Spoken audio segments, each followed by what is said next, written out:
I'm telling you to leave. You woman who can only give birth to girls. The one glaring at me with utter contempt was my husband, Jake. I instinctively rubbed my belly. I had borne 3 daughters through this belly, in pain, for Jake. But what Jake really wanted was a son. I still remember how after giving birth to our eldest and then our second daughter, he said, "Next time it will be a boy." When our third daughter was born, Jake even left the naming all up to me. Ah, is this finally heading to divorce? I felt like sighing. With a faint smile, my husband assured me not to worry about a successor. There's already someone else who can bear him a son. I'm Susan, a full-time homemaker. And I just turned 40. I live with my husband, Jake, and our 3 daughters. It's been 3 years since I gave birth to our third daughter. This month, I've decided to quit being a homemaker to go to work. It's because, on Jake's salary alone, we couldn't afford to provide lessons for our 2 older daughters. I decided to work for the sake of our 3 children. Fortunately, I found a job quickly, and now I'm managing to cover our household expenses while working. Lately, Jake's been griping more and more about how his folks are getting on in years, and that I should be the one to take care of them. Would be a big help if you could quit your job to look after my parents, Susan. That's out of the question right now. Why? We can live comfortably enough on just my salary if we don't splurge. Splurge? I've never done that.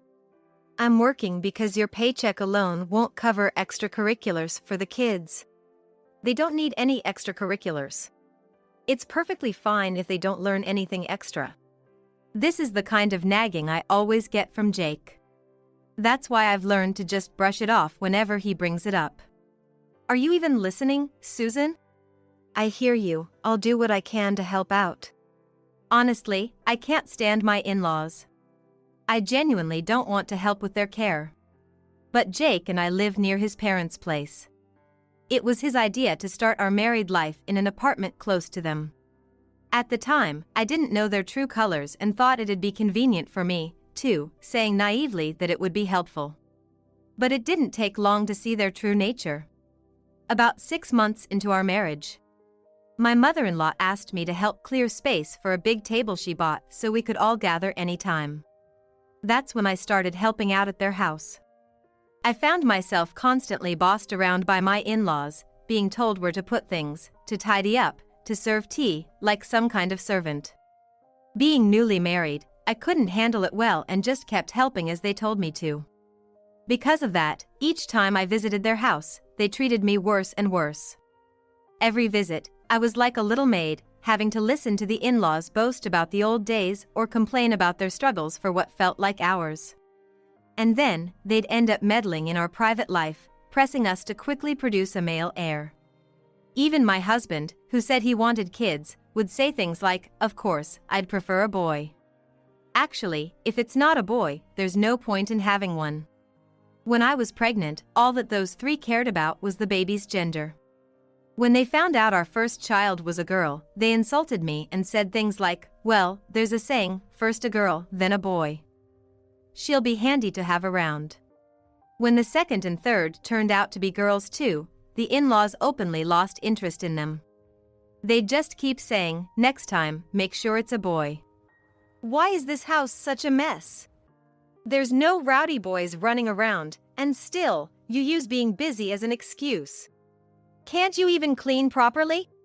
Maybe it's your laziness, that's why you can't have a boy. All these girls and all they'll do is get married off elsewhere. They can't be successors. You should be taking care of us, the heads of the family, instead of wasting time on girls who are no use as heirs. To think these are their own grandkids they're talking about. I never invited them in the first place, and I sure as heck don't want to go to their place. Being dragged to their house and treated like this is more than I can stand. I've told Jake countless times that I want to keep our distance from his parents, but it's like talking to a wall. The house being a mess is a fact. Girls are supposed to play quietly and read books, right? Instead, they just scatter their stuff everywhere. If you can't manage housework and childcare, which are supposed to be a woman's job, then it's no wonder you're being criticized. How can you say that when we're both working to raise our 2 kids? It's impossible for housework and childcare to be only my responsibility. If working is your excuse, then just quit and be a stay-at-home mom. If you can't do that, then what my mother's saying is right. You think you can support me and our 3 daughters on your salary alone? That's why I'm working, too. It gives me a headache just thinking about it. Sure, there was a time when men worked and women took care of the home and kids. But those days are long gone. Now it's normal for wives to work, too. But to accept the changing times while still insisting that housework and childcare are solely a wife's responsibilities is just too convenient. No matter how much I try to convince him, Jake just won't change. Mom's right. It must be as Dad says. Every time I heard these words, thoughts of divorce crossed my mind. But my daughters, oblivious to everything, were fond of Jake. Only the eldest, a middle schooler, seemed to have some reservations about Jake. Being in the throes of adolescence, she didn't seem to be very interactive with Jake. Yet, whenever I saw the third girl innocently laughing and clamoring to be held by Jake, calling him Daddy, Daddy, I couldn't bring myself to go through with a divorce. 3 months had passed since then. For some reason, Jake started coming home late more frequently. I was suspicious and asked him when he returned home. Jake, you've been quite late recently. Is something up at work? No, it just happened today. A junior messed up, and I had to cover some overtime. Don't worry about it. At first, I believed his words, but he began to come home late more often, and I asked again. Then Jake started making excuses like he was held up at work entertaining clients, or meetings with partners ran long. Even as I started to suspect Jake's words and actions, I couldn't muster the courage to take that step away because I didn't want to deprive my children of their beloved father. I started to pretend not to care about Jake's late returns. Half a year had gone by in this way. A colleague I worked with mentioned seeing Jake walking in the downtown area with a young woman. I dismissed it to her, saying Jake was at work, but she insisted she wasn't mistaken.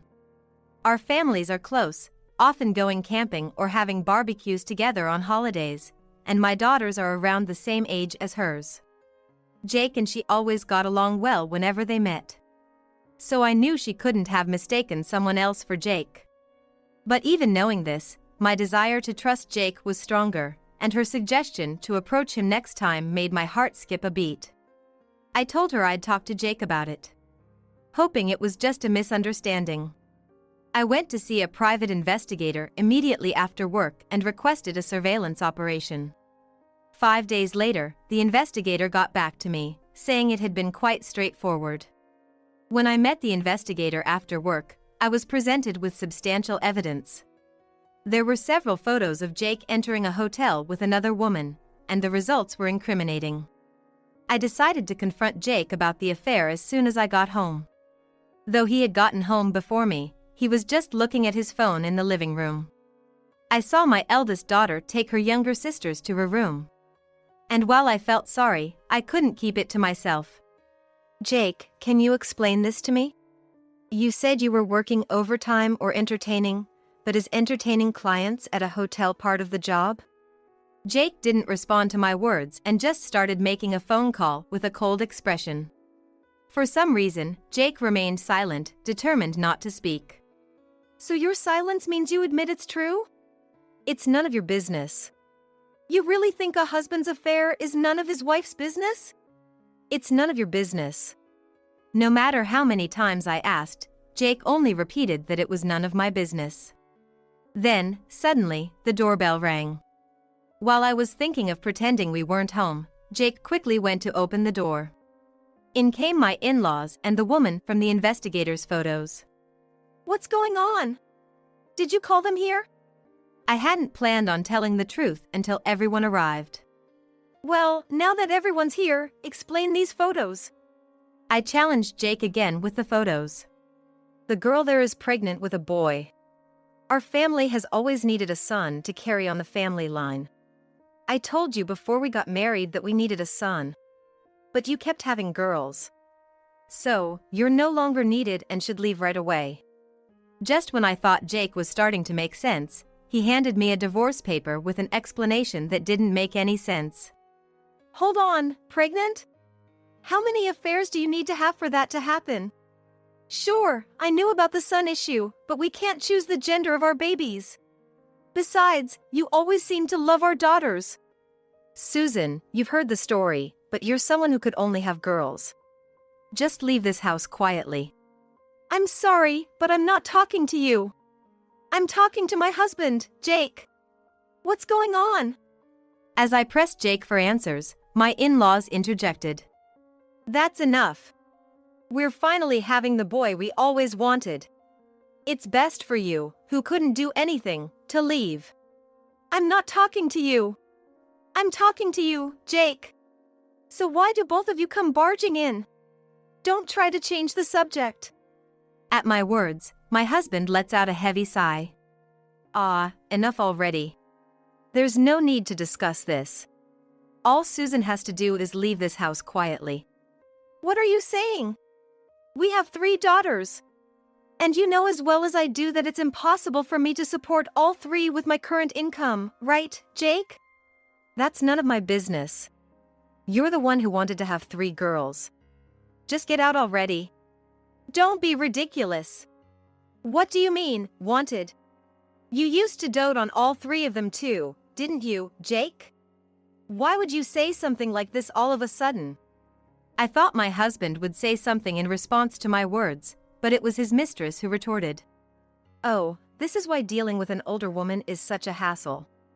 When you're told to leave, you should just leave gracefully. What are you even doing here? It's because of you showing up that our family is in this mess. Mess? Don't you mean it's your fault for not being able to have a boy? The mistress sneers at me with a snort. I painfully realize that I've expected too much from my husband. We have 3 kids, and our youngest adores her dad, so I wanted to believe that divorce isn't the only right answer. I thought he would think of the children when faced with the evidence. Even if he didn't have a change of heart and we couldn't be a happy family, I believed he would at least act the part of a good father in front of the kids. But in reality, he shamelessly brings home not just his parents but even his mistress. I understand. I'll file for divorce. I was too naive. That's what I realize as I stand up to pack my things. I had thoughts about the mistress, smirking as she watched, but I didn't care anymore. I snatched the divorce papers from my husband and signed them. I write my name as the guardian for our daughters. I'm taking custody of all 3 girls. I'll be filing for alimony and child support later. I'm leaving now, but I'll come back for the things I can't take with me today. Do whatever you want. My in-laws, who usually make snide remarks, listened to our conversation with dissatisfied expressions. It seems they've left this discussion up to my husband. Knowing this, my husband confidently tells me off. Feeling the tense atmosphere, I hug my eldest daughter, who has been cautiously observing from the room. Maybe she understood just from that because she immediately started packing her things. The middle and youngest daughters, thinking they are going on an outing, cheerfully prepare their to-go bags. Even as we gather our bare essentials and head for the front door, no one comes out from the living room. The middle and youngest daughters look puzzled, but when they wave goodbye cheerfully, they leave the house in high spirits. I call my parents' house. I haven't been home much since I moved far away after getting married. Despite the sudden call, my mother tells me to come back as soon as I can. They offer to pick us up, so we decide to stay in a hotel for the night. There, without telling my daughters about their father's affair, I explain, Daddy and Mommy are just heading down different paths now. The younger 2, who love idols, recall a recently disbanded group who had said the same thing. Does that mean we can't be together anymore? It seems my eldest understands what I'm saying. I return to my parents' home with my daughters, and we are swamped with changing our family registry and various other legal and administrative processes. And before I know it, 2 months have passed, and I successfully received alimony and child support from my husband and his mistress. I had filed for compensation for the affair against both, and additionally for child support from my husband. Not wanting to see their faces ever again, I conducted everything through a lawyer. It cost money, but it was worth it to avoid the stress. The lawyer's visit to my in-laws to discuss alimony and child support was met with their silent bitterness, like they were swallowing a bitter pill. Nevertheless, my husband had an affair and even got another woman pregnant, which looks bad to outsiders. To prevent more complications, both my husband and my in-laws hastily gathered the funds for payment. It seems they even covered the mistress's portion of the alimony. Another 3 months go by. While we can't afford luxuries, my parents have supported us, and the 6 of us have been able to start living a peaceful life together. I was just beginning to get used to life without my husband, as were our daughters. On his day off, my husband suddenly called me. When I ignored him, the phone kept ringing over and over. I thought it would be trouble if it kept ringing until our daughters returned from their lessons, so I reluctantly decided to answer my husband's call. "Good, you finally picked up. What do you want all of a sudden?" "Well, you see, the woman I cheated with just gave birth." "What am I supposed to say to that?" I was about to hang up coldly when my husband suddenly raised his voice. "The legs! I mean the crotch!" According to my husband, the child that his mistress had given birth to was a girl. Moreover, it wasn't a case of a mix-up during the ultrasound. The doctors had been saying it was a girl from the start. The mistress had lied about the baby's sex because she wanted to marry my husband, who apparently would have considered divorce if it weren't a boy, but his parents put a stop to that. They were worried about not having any grandchildren if things continued as they were, so my husband called off the divorce. He was supposed to be thinking about having another child right away, but his life was in shambles, and he couldn't focus on that. Right after the birth, she couldn't work and had no income. She'd refused to do housework perfectly because of child-rearing, and she flatly denied doing any caregiving for my in-laws. Of course, if you're living with a baby who may or may not have a steady head yet, it's going to be like that. It's tough to take care of household chores perfectly when you're desperate with a baby, and you don't have the physical strength or spare energy to take care of elderly parents. Yet, living with this new wife, my husband now told me he was thinking of divorce again. "So? What do you want me to do about it?" I responded coldly, and my husband said, "Susan, please, can't we start over?" "Huh? As if I have any intention of getting back together with you now." I lashed out at him. "Don't talk like that. Despite having thorns like a rose, you're delicate and bloom beautifully, aren't you? I love that about you, Susan. Let's give it another try." My husband was trying to hold me back with his poetic words. Those words gave me chills. "Susan, are you listening? We've been together for a long time. Your feelings haven't changed just because we've been apart for a bit, have they?" Perhaps I would have been moved by my husband's words of love if this were back when we were married, but after discovering his affair and getting a divorce, all I could feel was coldness. I just gave a bitter smile. "You're smiling, so that means you forgive me, right?" My husband happily misunderstood. "Huh? You're totally clueless." That was a bitter smile. "I'm not laughing, and I haven't forgiven you." "Why do you have to say that? Susan, please consider getting back together. Haven't we always been doing well? You were happy with me, weren't you?"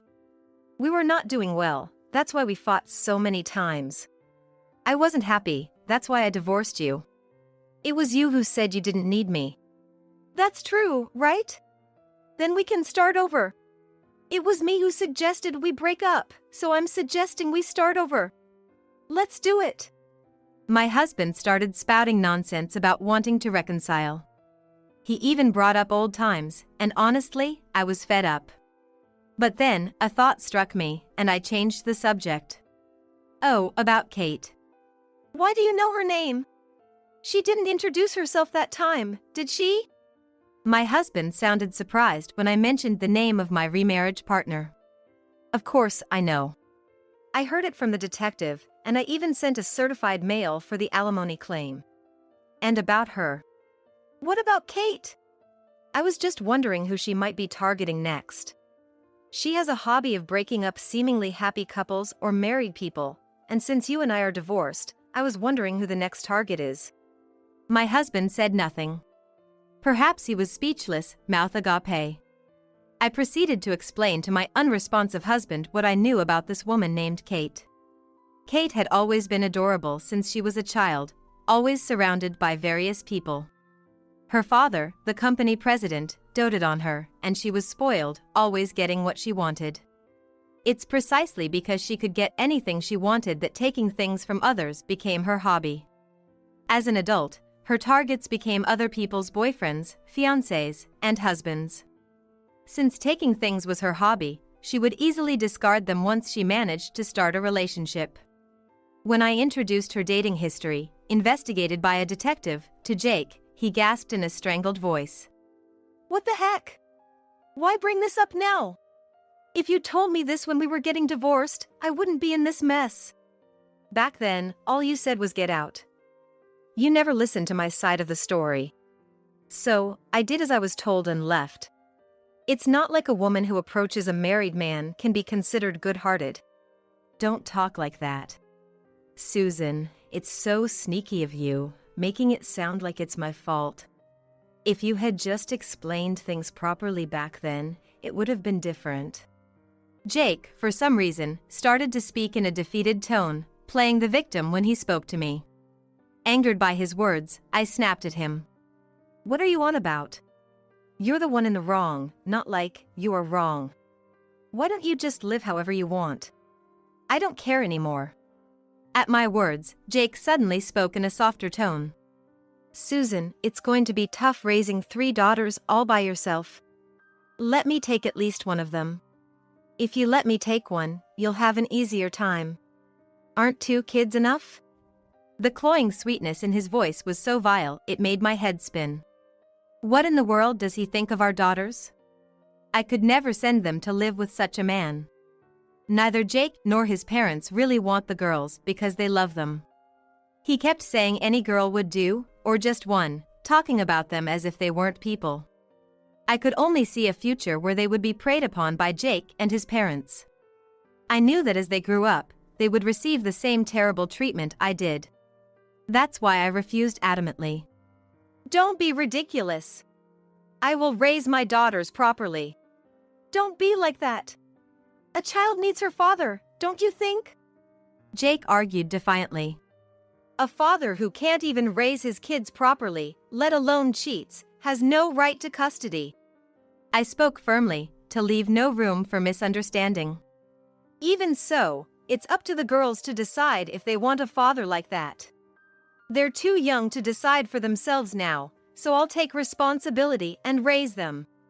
Enraged, I conveyed my feelings and hung up the phone on Jake. I don't know if it was because I immediately blocked his number, but I never heard from him again. Months went by. It seems Jake and Kate's divorce went through without a hitch. Kate went back home with her newborn child. Apparently, the child's father is also married, and she is being sued for alimony not just by Jake but also by his actual wife. Strapped for cash, she seems to be working hard at raising her child with the support of her parents back home. Terrifyingly, she shows no signs of remorse. She is aware that what she's doing is wrong, and if caught, she pays alimony as a sign of her sincerity. However, it seems that the money is also being provided by her father, who is a company president, allowing her to live a carefree life. It appears that the reason Kate went after my husband was just a whim. With her natural beauty and status, she would freely take other women's boyfriends and married men, and she decided to target married men as her next conquest. It just so happened that Kate set her sights on Jake and me when she saw us in town. It was a complete nuisance to have our lives disrupted by her caprice. And the reason Kate decided to marry Jake, something she usually didn't bother with after taking a man, was because Jake was indecisive and indulgent towards her. It seems Kate wanted a man who would treat her like a princess, indulging her every whim and buying her whatever she desired. Now, I couldn't care less about it all. I was stunned by the sheer audacity of not just my easily swayed husband but also Kate, the woman he cheated with. My husband Jake was deceived by his affair partner, but he had the chance to refuse and didn't take the bait. No matter what stories I hear, the fact that Jake betrayed me won't just disappear. I also heard that Jake's family was ostracized by friends and relatives and had moved far away. They only stormed into my house once after the move. Susan, stop being stubborn and hand over one of the kids. That's right, Susan. It's not good for a child to receive all the love from just one parent. We'll raise her together, the three of us. Please stop. I'm fine raising her on my own. Thinking that my youngest daughter, who was still too young to understand, would be okay, the three of them came with a menacing look to take her away, and I resisted desperately. You can't handle it, Susan. You can't raise her while working. Hand her over, Susan. Poor thing. Don't worry. We'll raise her properly. No matter what I said, they wouldn't listen. Stop! Don't take her! This is kidnapping! My youngest daughter cried loudly, and I screamed just as loudly. Thanks to our cries, the nearby residents gathered and quickly restrained the three of them. After a while, the police arrived from a call and took the three away. I repeatedly thanked my neighbors, relieved that my daughter was safe. Later, the three of them received a restraining order. But I'm considering moving. Because a restraining order isn't enough to make me feel safe. Since they know where we live, it wouldn't be strange for them to show up at any time. I've discussed moving with my parents, who live with us, because I feel sorry for them too. They said they'd dispose of the house and move with us, as it would be a nuisance to be followed forever. Still, I feel guilty for changing my daughter's environment so often. Yet, seeing their smiling faces and healthy growth heals me. I've decided to move to a new place to protect them. Just before moving, I got a call from an unregistered number. Thinking it was the moving company or someone from the city office, I answered, only to find it was surprisingly Kate. Summing up her sobbing story, she had apparently gotten into trouble for being with too many men and had contracted a serious disease. I need money for treatment, so give me back the alimony, she cried, but I responded coldly. Don't you have a wonderful dad who buys you everything? There's nothing I need to do for you. Her audacity was too much, and without much of a response, I just hung up. I immediately blocked her and bought a new cell phone, so now she can't reach me anymore. I'm grateful to my parents for coming with me, and I'm determined to keep working hard for my daughter's healthy upbringing. This is today's dinner. Pizza and hamburgers are good, right? Huh? What's this? Frozen food again? We've been having frozen food a lot lately. Don't you think it's disrespectful to a man who's been working all day? I'm sorry. I'm just nearing my due date and it's really tough. Enough already. You really don't lift a finger, do you? Must be nice living like that. True, lately, because of my late pregnancy, we've had a lot of frozen meals, but why do I alone have to struggle and push through when my husband doesn't help at all, not just with meals but with chores too? He's still mad. I thought to myself, trying to smoothly change the topic. Hey, I forgot to get the mail from the mailbox. Can you grab it for me? I didn't want to upset him more with the frozen food issue, so I reluctantly got up and headed for the front door. And then, in the next moment, I heard the distinct click of the front door locking behind me. Hey, what's the big deal? You take people for granted too much. If you love frozen foods so much, why don't you freeze outside? I didn't have my phone with me. How could I spend all night outside in below freezing temperatures? As I started to panic, a man approached from behind. When I explained my situation to him, I'm a 31-year-old stay-at-home wife. My husband and I got married 3 years ago, and we're still just the two of us living together. My husband, who works at a small business, and I, a stay-at-home wife, weren't exactly rolling in dough. However, we were content with our current lifestyle. Above all, we were overjoyed when we had a baby last month. Every day was a blessing. I'm home. I picked up some deli food from the supermarket today. Thanks. I'm sorry for being such a handful with my morning sickness. It's okay. I'm gonna hop in the shower now. Being pregnant was a first-time experience for me, and everything felt new. I had heard from friends who had been pregnant about the struggles of morning sickness, but mine was much worse than the usual. Not only household chores, but even getting up to go to the bathroom was a struggle when I was lying on the couch. However, my husband was understanding and supported me like a true gentleman. This made me believe that I could get through this tough phase. Many of my friends had husbands who weren't as understanding during pregnancy. Knowing I didn't have that problem was a relief. However, we have my parents' 30th birthday anniversary tomorrow, so we're going to my family's place. I'm sorry, can I maybe skip it? It's just, the 3-hour drive one way might be too much for me right now. I've always been there for you. The least you can do is listen to me once in a while. It's pretty thoughtless of you to consider missing my parents' big day. It's true that I've always been grateful for his parents. I would love to attend if I could. When we announced our pregnancy, they came to celebrate, and even helped with some wedding costs. They've always been kind to us. But, even considering how much I appreciate them, my morning sickness was just too intense to think about attending their 60th celebration. I believe my husband understands that I'm suffering from morning sickness, but he can't truly feel what it's like. So, it seems like he really wants me to attend no matter what. We can visit them another day. Would that be okay? I think your mother-in-law would understand. We're always indebted to my folks. It's plain rude not to go. Plus, I already told them you're fine and gonna come, so don't look too sick in front of them. I get where he's coming from, but he could be a little more considerate about my situation. Stress is the worst enemy during pregnancy. And his parents' place is a 3-hour drive away from here. We'd leave early in the morning and probably return late at night. But if he's already told them we're coming, it's hard for me to back out. And I didn't want to argue further and worsen his mood, so I reluctantly agreed. Thankfully, I had medication to lessen my morning sickness, and I decided to take it before we left the next day.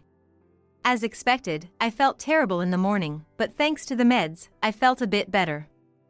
I thought, maybe I can get through just this one day. So, we headed to his parents' place. Their house was out in the countryside, and as we got closer, the roads got worse. The bumpy ride made me feel even sicker, and just the thought of taking the same route back home weighed on my mind. But I tried to compose myself before we arrived.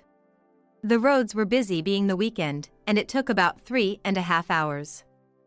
But when I finally arrived at his parents' place, I took a few deep breaths to compose myself before entering. It's been a while. Thank you so much for coming. I told James it would be okay if he came by himself, knowing you weren't feeling well. Are you really okay? I'm fine. Thank you for your concern. I figured. My mother-in-law, having given birth to James and his brother, understood morning sickness more than I did. She knew the struggles and was concerned about me right from the get-go. If my mother-in-law was saying all that, I felt like I probably didn't need to come in the first place.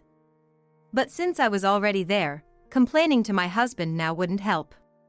Besides, the main focus was on the two people celebrating their 60th birthday, and I tried my best not to draw unnecessary attention. But it's pretty exhausting, both physically and mentally, to be on my guard all day. By the time we left, I think my fatigue was evident. I didn't want to inconvenience my driving husband, so I didn't sleep in the passenger seat, even though I wanted to. Why did you look so bored? Huh? I didn't mean to. I'm sorry. My parents are there. You know you have to be more considerate, right? Yeah. I'm sorry. I do think I looked tired before we left his parents' place. My mother-in-law even said, sorry for keeping you up so late, especially being pregnant, when we were leaving. I understand that my husband might be upset about that, but I wish he'd be more considerate of how I'm feeling first. It's not like I complained, and even with the morning sickness, I tried my best all day to not let it show. Usually, if I can't handle the housework, I'd rest. Wouldn't a simple "were you okay?" in the car have been nice? It's like I didn't endure or sacrifice anything. Why can't he understand my feelings more? Such feelings welled up inside me, but I thought anything I'd say to my husband now would just add fuel to the fire. Whether it's morning sickness or whatever, he only seemed to focus on the fact that I looked tired in front of his parents, and seemed oblivious to anything else. Then came a sermon from him, and after it seemed he was satisfied, he went silent. The 2-hour ride home was filled with an indescribable tension. By the time we got home, it was past 10 p.m., and I was completely drained. Of course, having driven such a long distance, he must have been even more tired than I was. But I was at my limit and immediately laid down on the couch. Just when I felt relieved, a wave of sleepiness hit me. I thought, if I fall asleep now, that won't be good. I need to at least change my clothes and get to the bedroom. As I was grappling with these thoughts, hey, there's no beer in the fridge. What?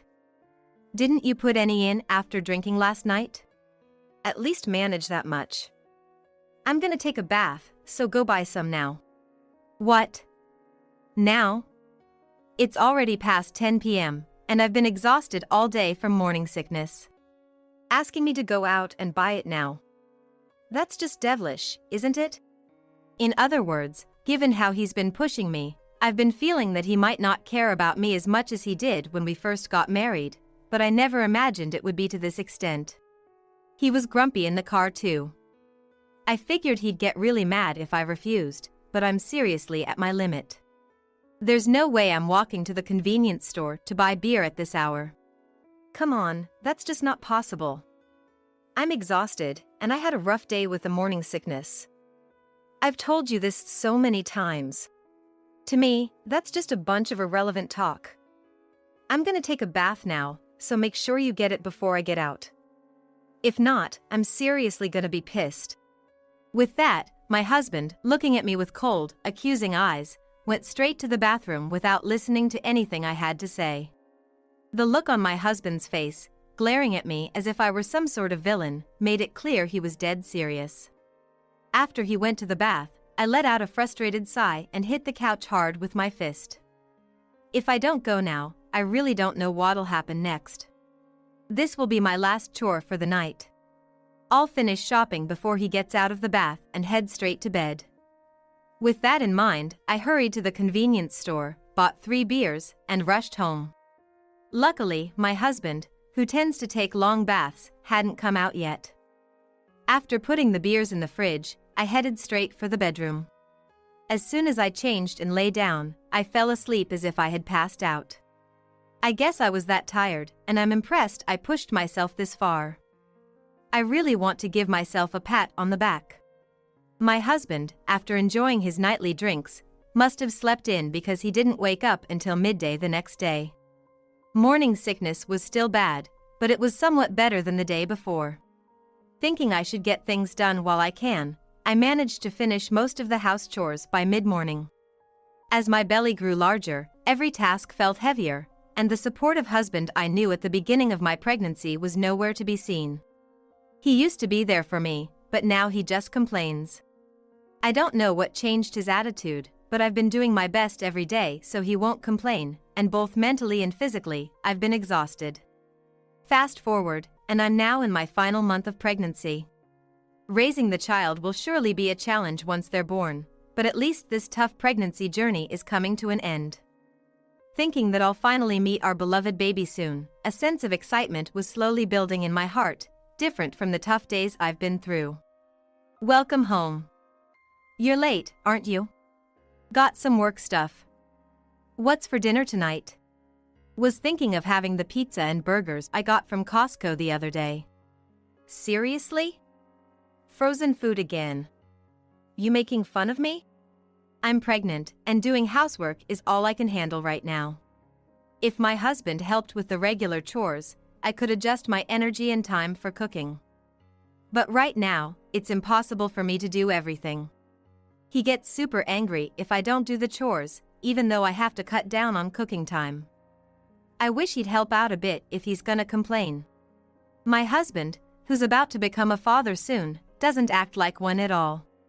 Wondering if this is really gonna work out, I decided to speak my mind because I've been holding back a lot. Look. It's impossible for me to do everything by myself. It'd be nice if you helped. When you have time, you're always out drinking or playing golf. You're hardly ever home. I'm about to give birth, so expecting me to be perfect is just unreasonable. Are you trying to go against me?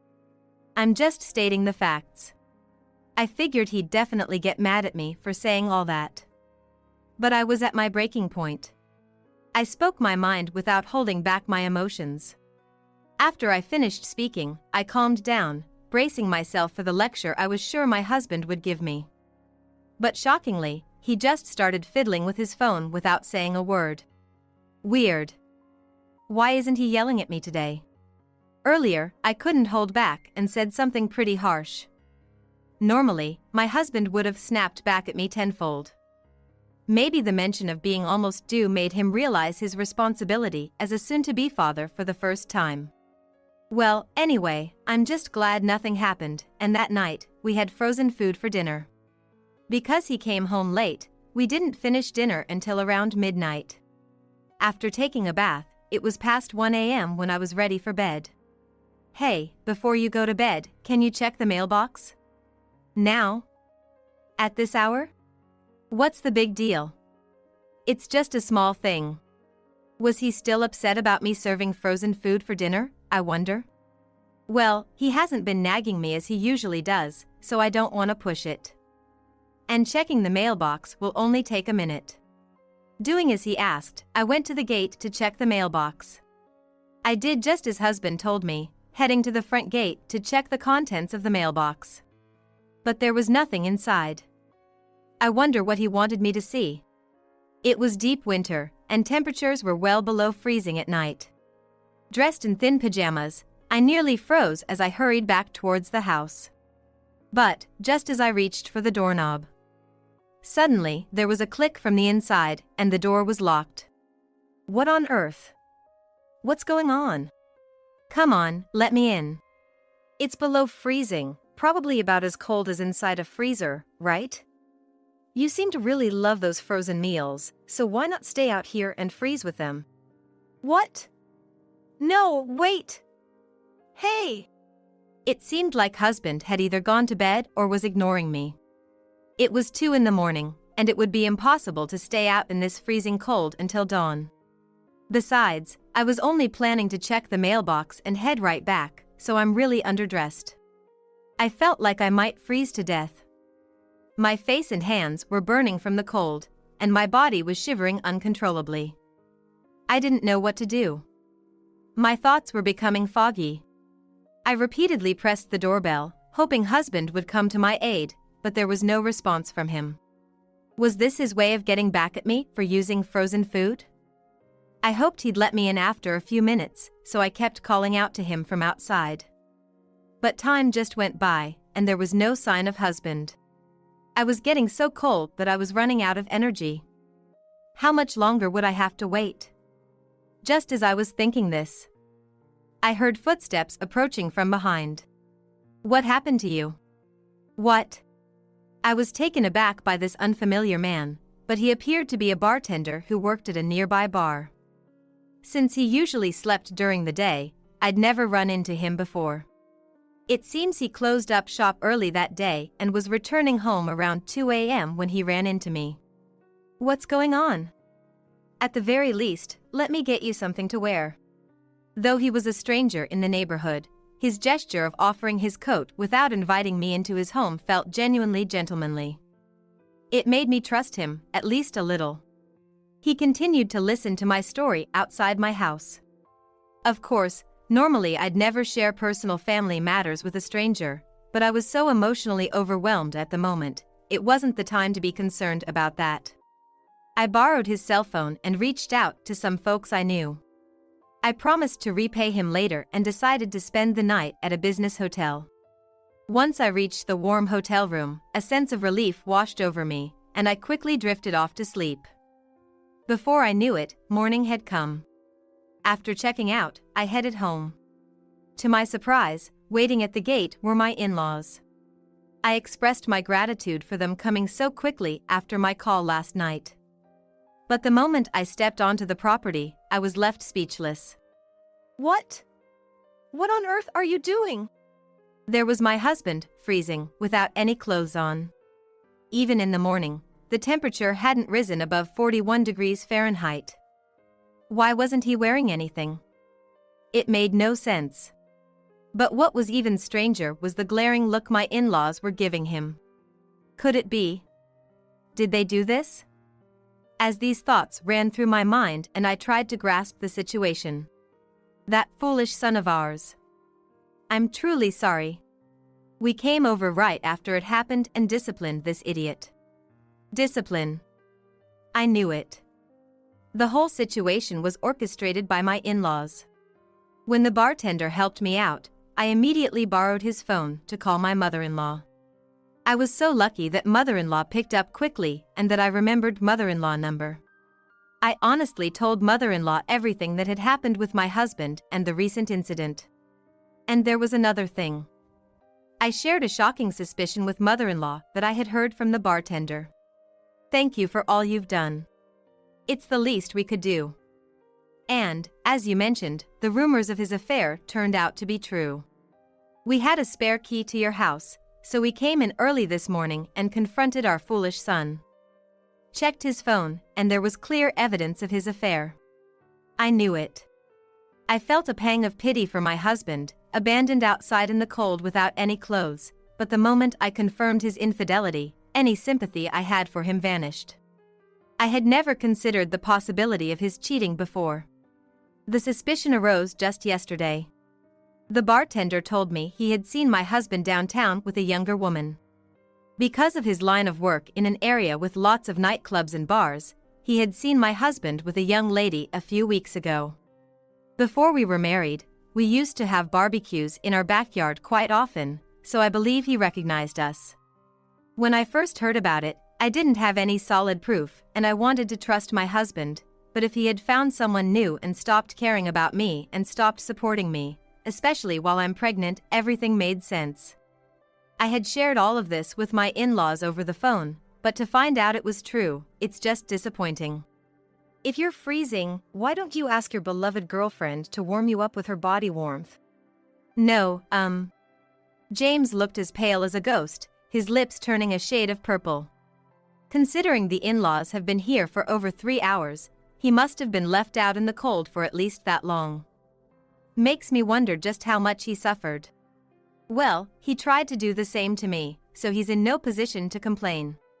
He probably can't hold a proper conversation because the cold has numbed his mind. But honestly, I couldn't care less. I think you know this, but I won't accept this. I'm gonna file for divorce. What? He already looked pretty miserable from the cold, but at the mention of divorce, his face went even paler. I figured if he was treating me like this and having a good time with his mistress, she must be more important to him. Then again, maybe he's just scared of the potential alimony and child support. Either way, I doubt he ever loved me, and I don't have a shred of love left for him either. I'm gonna sue your lover for emotional damage too, so you better be ready. Hold on, let's talk. There's nothing to talk about. I'll decide on the alimony and child support. You don't have a choice in this. Know your place. Father-in-law chimed in with a firm tone, leaving husband speechless. Of course, he probably wants to get inside the house quickly to escape the freezing cold, but I think he's even more devastated about what's to come. But, he's only ever acted selfishly, so this is all a result of his own actions. He's probably gonna regret this for the rest of his life, and I hope he does. With those thoughts in mind, I decided to move back to my parents' place and leave husband for my in-laws to handle. I could tell just by looking at him that he was so frail he might need to go to the hospital. But he tried to do the same thing to me, so I have absolutely no reason to be concerned. After returning to my parents' home, I confessed everything to them. They told me it was okay to stay and raise my child there, for which I couldn't be more grateful. I decided I wanted to focus on giving birth first, so I asked my in-laws to wait until after the birth before confronting my husband. Being close to my due date, about 2 weeks after returning home, I gave birth to a big baby boy, weighing nearly 8 pounds.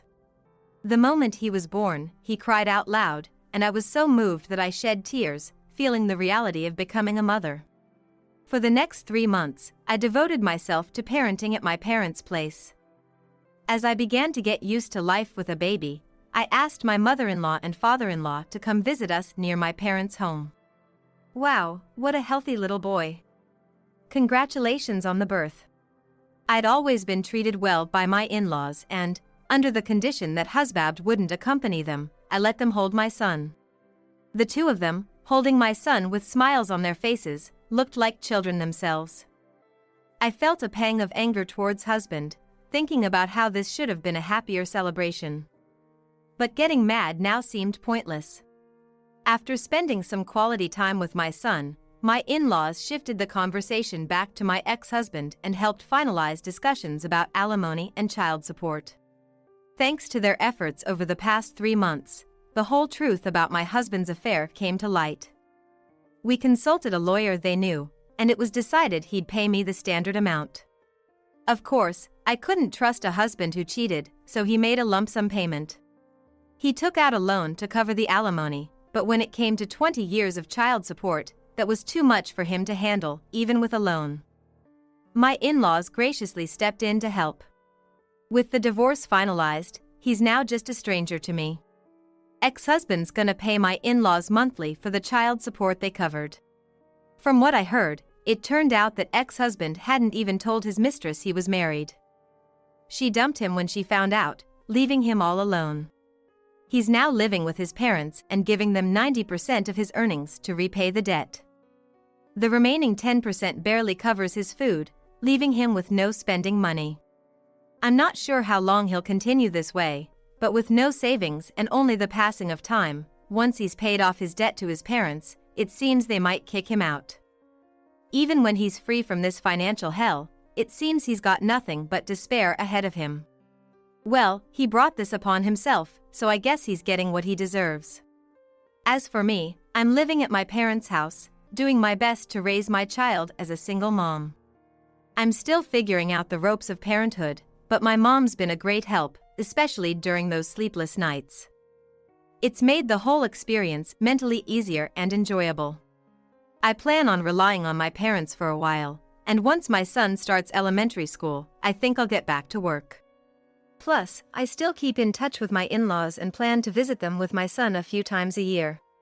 While my ex-husband to ruin my life, I've got a precious new beginning with my baby, and I'm determined to lead a happy life from here on out.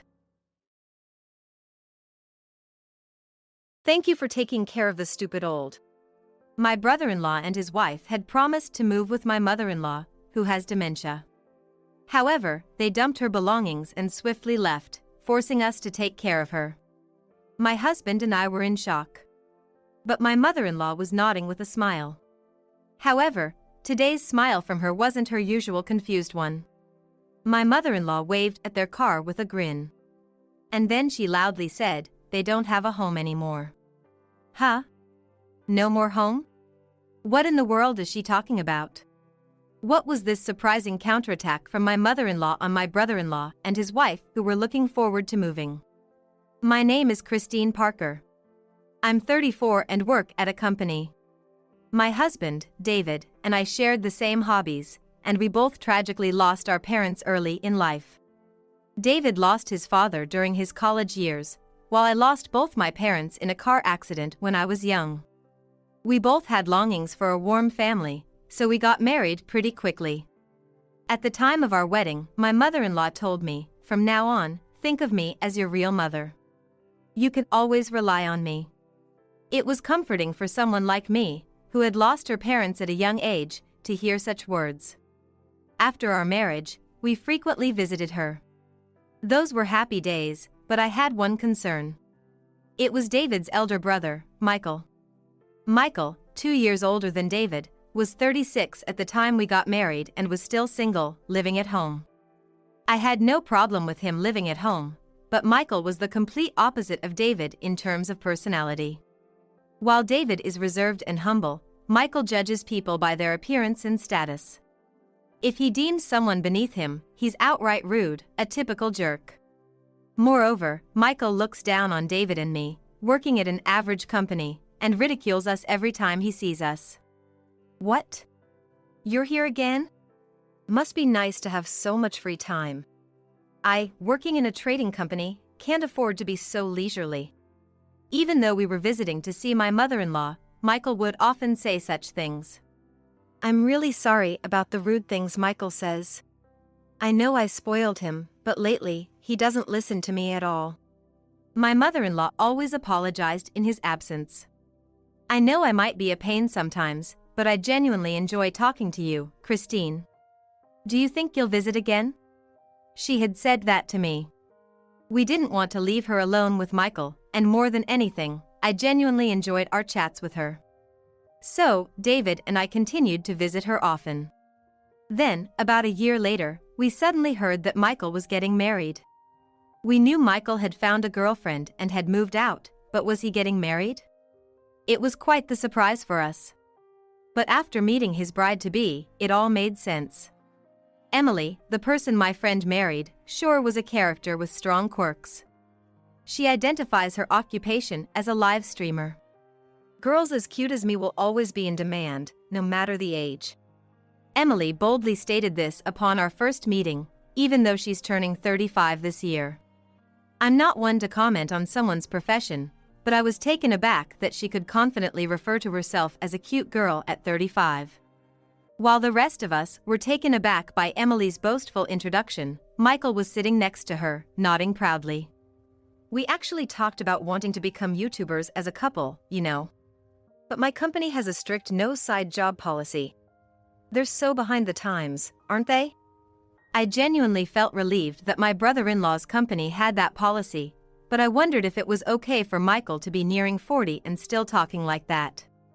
As we listened with a mix of astonishment, Emily suddenly turned the conversation to me. By the way, Christine, what do you do for work? I wished she'd just leave me alone. Though I felt that way, I couldn't ignore her, so I briefly introduced myself. But as soon as Emily heard my story, she quickly responded, "Really? Doesn't that sound kinda bland? Are you actually enjoying your life doing that? Seriously. You guys seem to have such dull lives. It's a once-in-a-lifetime chance, you know. Gotta live it up or you're missing out." To top it all off, even Michael joined in with those remarks. With a concerned look on her face, my mother-in-law said, "Well, if you two have decided on this, I won't oppose your marriage. Just make sure you don't inconvenience others and work together to live an honest life." After my mother-in-law made her point clear, the two of them left in a hurry. I really wondered if those two would be all right in the future. Watching them leave, we exchanged worried glances. Michael was a handful on his own, and now there was another problematic person to deal with. Still, for my mother-in-law and David, Michael is a cherished family member just the same. We immediately began discussing how we should interact with the two of them moving forward. Despite our concerns, everything was peaceful for about a year. Are you sure you're okay on your own? Wanna come live with us? We had offered my mother-in-law to stay with us. However, she reassured us, "I'm fine on my own. Don't worry about me. I have plenty of friends around here. Just focus on living a happy life together." Indeed, my mother-in-law is sociable and has many friends in the neighborhood. But she's already 63 years old. While folks in their 60s these days are still quite spry, we can't help but worry about the what-ifs. With these thoughts in mind, we visited her that day. Then, to our surprise, Michael and Emily had come over. In the year since they got married, they hadn't visited the house at all, yet now they were lounging around as if they owned the place. "Oh? David, you guys are here too? What's the occasion?" "We come over every week." When David said that, Michael gave David a look as if he wanted to say something, but then turned to my mother-in-law and said, "All right then, take care." With that, they promptly left. What were they here for? Then, David asked my mother-in-law, but she replied, "It's nothing really." She didn't seem inclined to talk about it at all. Michael's last words had piqued my curiosity, so I chimed in, you say it's nothing, but there must be the reason. What was that? However, the mother-in-law just gave vague answers. Please, if there's anything going on, let us know anytime. In the end, we told her that and headed home for the day. That evening, David received a call from Michael. David, it seems like you guys visit Mom quite often. Could you stop? He blurted out such a thing unexpectedly. When pressed for an explanation, he said, you guys must be busy with work, right? Emily is working from home and will take care of Mom. So, just stop coming over. Then he abruptly hung up the phone. They've been married for a year, and after not seeing her for so long, this sudden demand seemed suspicious. What on earth is Michael thinking? Driven by our concerns, we visited her the following weekend. And, sure enough, Michael and Emily were there too. The moment Michael saw us, he looked irritated and said, what do you want? I told you, we're gonna take care of Mom. There's no need for you to come. We tried to defend ourselves, but my mother-in-law's subsequent words left us speechless. David, Christine, thank you for always coming over despite being busy. But, as Michael said, from now on he will be visiting. So, you two enjoy your weekends. To our shock, my mother-in-law was siding with Michael. Hearing this, a smug-looking Michael said, you heard what Mom said, right? If you get it, then get going. With that said, we were kicked out of the house. We couldn't believe it, but if my mother-in-law says so, there's nothing we can do. Still, concerned for her, we started calling her more often. Everything okay? You're doing well. Every time, she'd reply, Michael is visiting, so I'm fine. But how about you two? You having a good time? She seemed more concerned about us than herself. We're having fun, but we'd like to see you from time to time. Can we come over this weekend? I've already made plans with Michael this weekend. I'm sorry, maybe next time. In the end, she'd always decline our visits. We didn't mind what Michael said, but when my mother-in-law pushed us away, it felt like a rejection, making us a bit lonely. Then one day, after days like that, David received another call from Michael. We're gonna move, so there's no point in you coming here anymore. David was at a loss for words with the sudden news. Michael was about to hang up the phone. In a panic, I quickly asked, why are you suddenly moving? Michael, with a sharp click of his tongue, replied, you guys haven't been to the house recently, so you probably don't know. Mom's going senile. We're worried about leaving her alone, so we're building a new house and moving. My mother-in-law is becoming senile? That can't be. She was fine the last time we spoke on the phone. But Michael snapped, you only talked to her briefly, right? How could you tell from that? She's got dementia. That's what's going on. And with that, he hung up. We hurriedly called my mother-in-law and asked, are you feeling all right? Everything okay? But she simply replied, I'm fine, I'm fine. You don't need to worry about a thing. And then she hung up. What on earth is happening? That weekend, we hurriedly headed to her place. Naturally, Michael and Emily were there. You're back again? I told you not to come anymore. Michael approached us with a sharp click of his tongue. How can we just sit still after hearing such news? We're worried.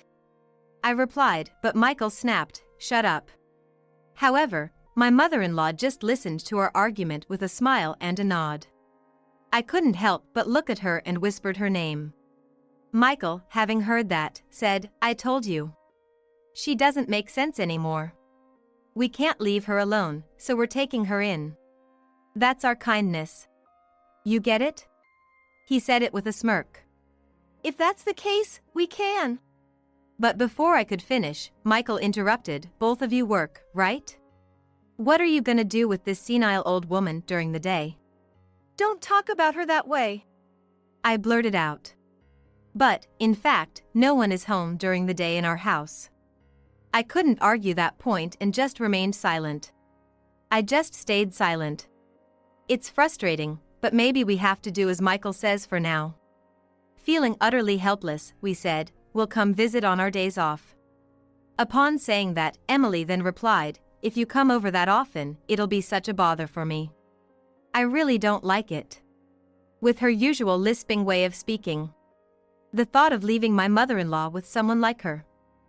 I exchanged a worried glance with David, but he just looked down and shook his head. Whether my mother-in-law understood or not, she just kept smiling and said, "It's okay." Later, we got the moving schedule from Michael and reluctantly headed home. Come moving day. When we arrived at the in-laws, we were told that the packing was just finished. Emily remarked, "If you were gonna come, you should have come earlier and helped." Bad timing on your part, but when we peeked inside, there were still many items left.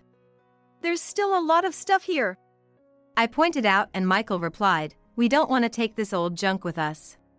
We're gonna toss it." "A few pieces of clothing are more than enough for an old lady."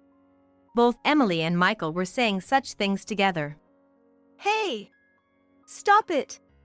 When I yelled in frustration, Michael shot back, "Then you guys take care of her," and they both jumped in their car. As they drove off, they threw a bag containing a few of my mother-in-law's clothes out the window, shouting, "Good luck with the old lady. Bye." They left us with those parting words, then coolly drove off to their new place.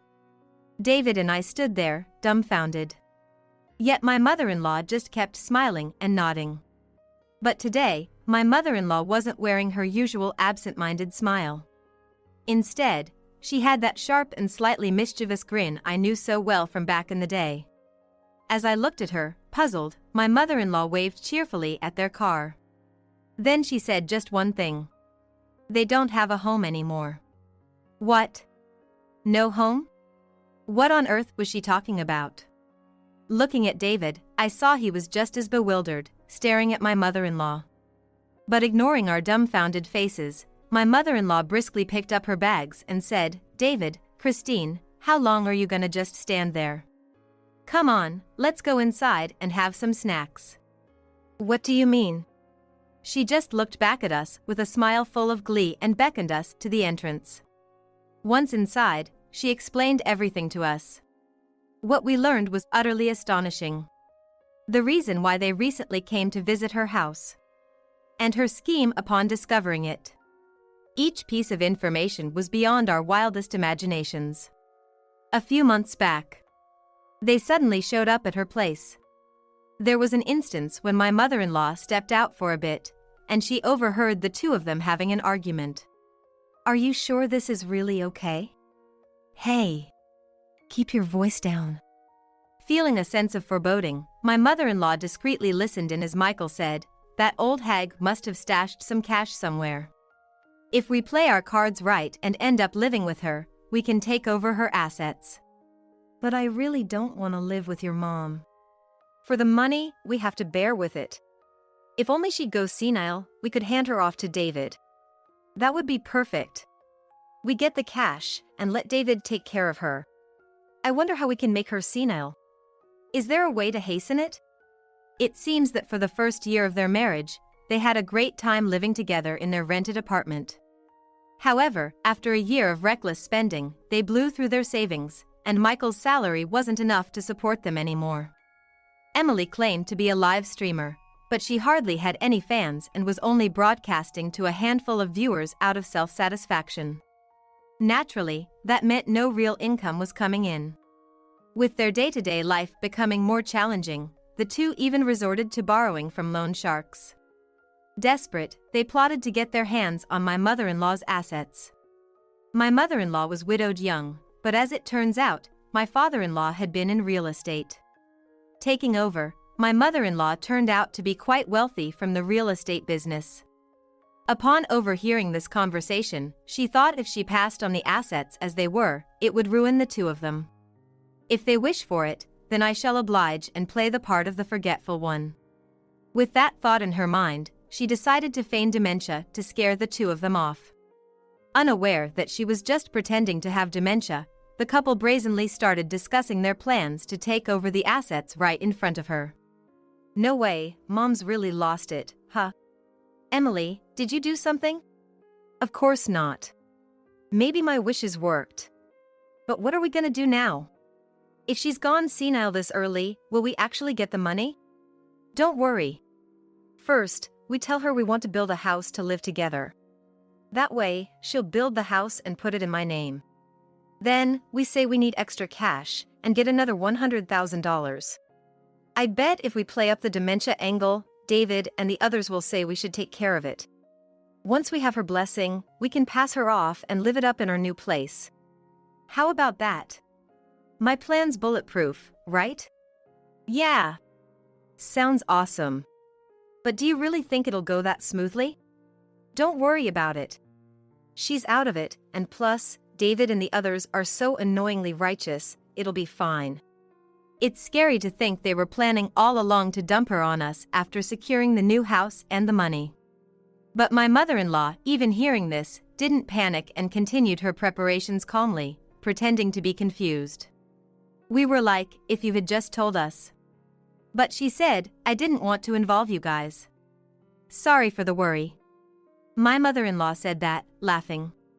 However, hearing this, a question popped up for us. Wait a sec, but what about the house? When David said this, my mother-in-law chuckled, you'll see soon enough. It's about time, isn't it? Right at that moment, the phone rang. It was Michael. When my mother-in-law answered, he shouted, what the heck is this? Michael is yelling. They're telling me I can't live here because it's a rental contract. That's awful. You tricked us. Emily joined in, making a scene. Turns out, there was more to my mother-in-law's plan. My mother-in-law had conspired with a realtor, an old friend of her late husband, to prepare the new house they had bought to be rented out instead. And today, she was waiting on site for them. Moreover, she had inflated the cost and taken extra money from them to build a large parking lot, leaving them without any money to their name. With a smile, she informed them of this. Hey! I'm the owner of this house, aren't I? What gives you the right to do this? Oh? The owner? I seem to recall paying and putting it in my own name. You were supposed to be senile. Senile? What are you talking about? As you can see, I'm as sharp as ever. Damn you, old hag! I won't forget this. You'll never be forgiven. Michael was still yelling over the phone even now. But my mother-in-law, unfazed and calm, replied, Michael, knock it off. You're an adult now. It's time to stand on your own 2 feet. Relying on others and taking them for granted, making a fool of everyone around you. That's no way to go through life. After saying that, she nonchalantly hung up the phone. Additionally, she had already arranged for the movers to deliver the belongings not to the new house but to a rental storage unit.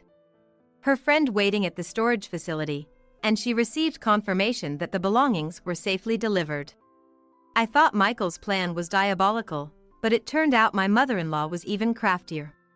After that, Michael and Emily stormed into my mother-in-law's house, still fighting furiously. But since they were making such a scene when they arrived, we ended up calling the cops. And when the police showed up, Michael got violent with them too and got himself arrested for obstructing an officer in the performance of their duties.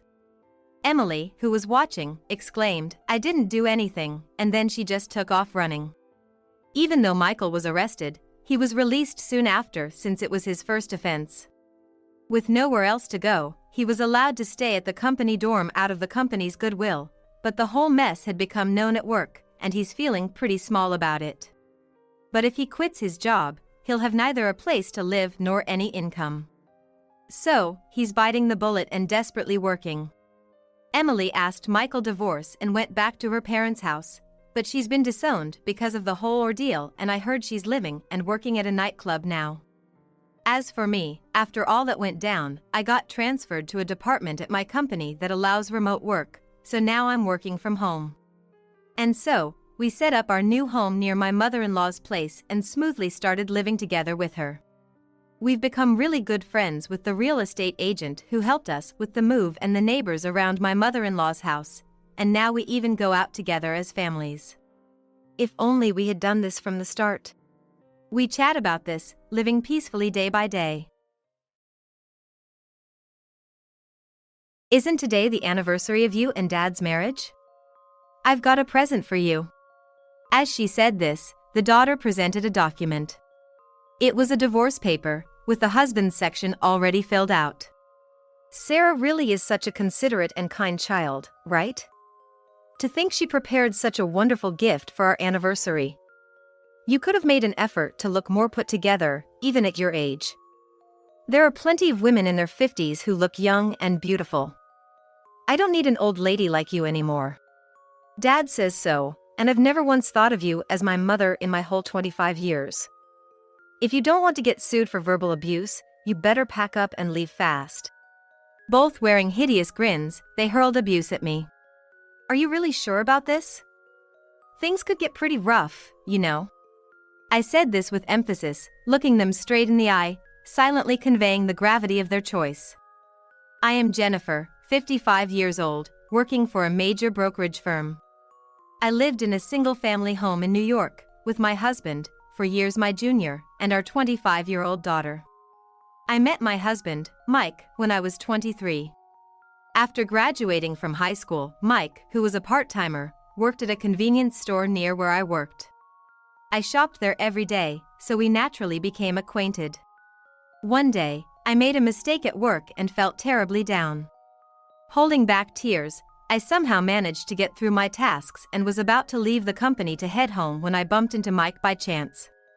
Seeing my face, he seemed surprised at first but quickly approached me with a friendly smile. "Hey, are you heading home? I just got off my shift too. How about grabbing a bite to eat? I know someone who works at a diner nearby."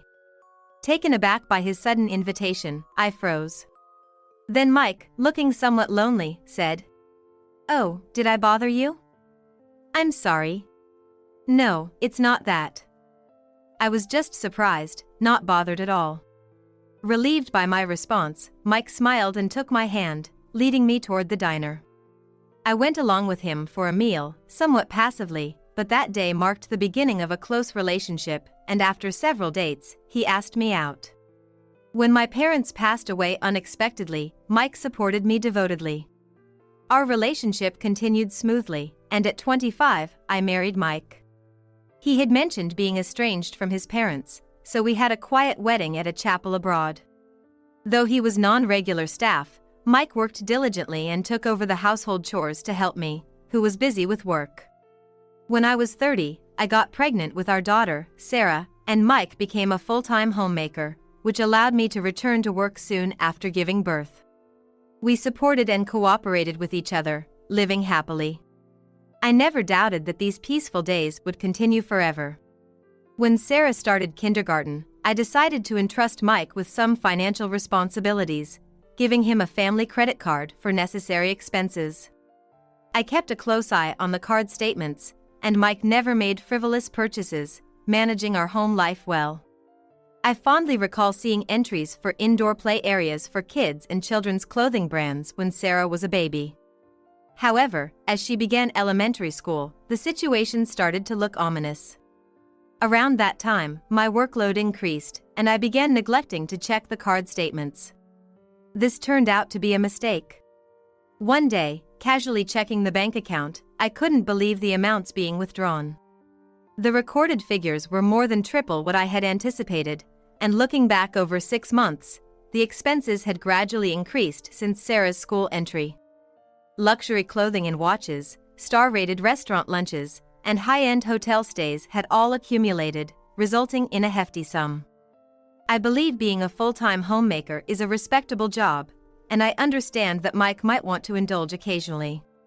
I hated the idea of arguing over money. Yet, when the amounts became this significant, I could no longer stay silent. That night, I brought up the topic of the household expenses with Mike. To my surprise, his calm demeanor instantly turned hostile, and he began to shout. "So, a full-time homemaker like me isn't allowed a little luxury now and then? You can focus on your job because I take care of everything at home. I've always appreciated what you do, Mike. That's why I don't mind occasional treats. But there has to be a limit. Do you have any idea how much you spent last month?" When I asked him, my husband raised his voice in a fit of anger. Cut it out. Always dumping the house chores on me, and then you have the nerve to nag about everything. This was the first time my husband had ever talked back to me like this. I got caught up in the heat of the moment and confronted him. Think about it. The amount of money spent doesn't make sense. There's no need to buy high-end clothes every month. And the cost for lunch is too much for one person. Who are you treating? I have my own social obligations, okay? Who I have lunch with and where is none of your business, right? You're one to talk, going out drinking under the pretense of socializing. The reason I come home late from drinking is because of work-related socializing. It's not something I do because I want to. If I could, I would rather come home early to spend time with my family. Hearing my husband speak like that deeply saddened me. Social drinking after work is stressful and exhausting. I'd rather spend time with my family and, if I'm going to drink, I'd prefer to do it with you, Mike. I conveyed my feelings, but my husband just glared at me with a sullen look. After that, I didn't want to argue with him anymore, so I stopped nagging him about money. Still, I made sure to check the credit card statements regularly. His spending was getting worse. Not just fancy restaurant lunches, but it looked like he was also buying expensive jewelry for someone. I wanted to confront him immediately, but recalling our last exchange, I couldn't bring myself to do it. Then one day when I got home, our third grader, Sarah, came running up to me. "Mom, my indoor shoes are too small, I need new ones. I've been asking Dad since last month, but he says you won't let me." She held out her worn shoes to me, the heels crushed down. I had asked my husband to replace school supplies and outgrown clothes before. However, it seems he neglected to do so and blamed it on me. I asked him again to please take care of our daughter's needs. From that day on, I noticed a change in the way Sarah looked at me. Apparently, my husband had made it seem as though nothing could be bought without my permission, casting me in the light of a controlling wife. By the time I realized it, it was too late. As Sarah grew up, she began to crave designer wallets and the latest smartphones. She would beg her father, and when he hesitated, she would come to me. When I advised her to adopt a more reasonable attitude towards money, she called me a stingy old hag and began to show open hostility. My husband sided with Sarah, mocking me in their alliance. Whenever I spoke to him about the credit card bills, Sarah would come in and say, "Stop being mean to Dad.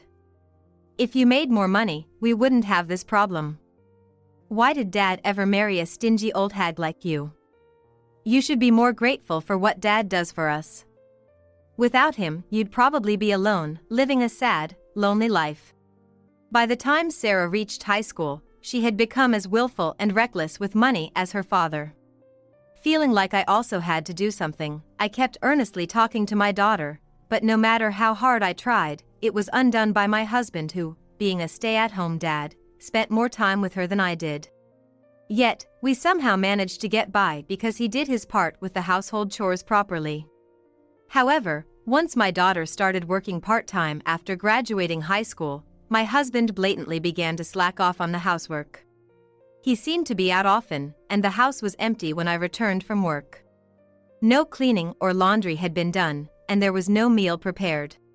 Confronting my husband would surely just lead to a fight. My daughter was on his side, and there was no longer a place for me in this house. Then, one day, something definitive happened. It was our 30th wedding anniversary. When I came home from work, there stood my husband and daughter, grinning at me in the entryway. "What's going on?"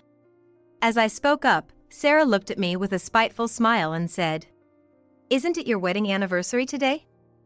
I have a present for you." While saying that, she handed me a document. It was a divorce paper with Mike's section already filled out. Sarah's such a considerate and kind girl. To prepare such a wonderful gift for our anniversary. If only you'd made an effort to dress up a bit, even at your age. There are plenty of women in their 50s who still look young and beautiful. "We don't need an old lady like you anymore," said Mike. "And since Dad says so, you know, I've never once thought of you as my mom in my 25 years. If you don't want to be sued for emotional abuse, you'd better get out fast, Sarah added. The two of them were throwing ugly sneers my way, spewing insults. Are you really sure about this? You're gonna regret it, I said, staring them down. Still, they kept grinning at me condescendingly. With a sigh, I took the divorce papers and said, "All right. Let's get divorced." Mike's face relaxed with genuine happiness. "Well then, since you're the breadwinner, we'll be taking the house. Sarah wants to live here with me, right? That's fine, isn't it?" "Sure, I don't mind. Take the furniture and appliances too, do whatever you want with them," I replied calmly. Then Mike started talking about dividing assets. "And about the division of property, you should give me half of your savings too. After all, you were able to focus on your work because of me," he said with pride. I responded in a tone of disbelief.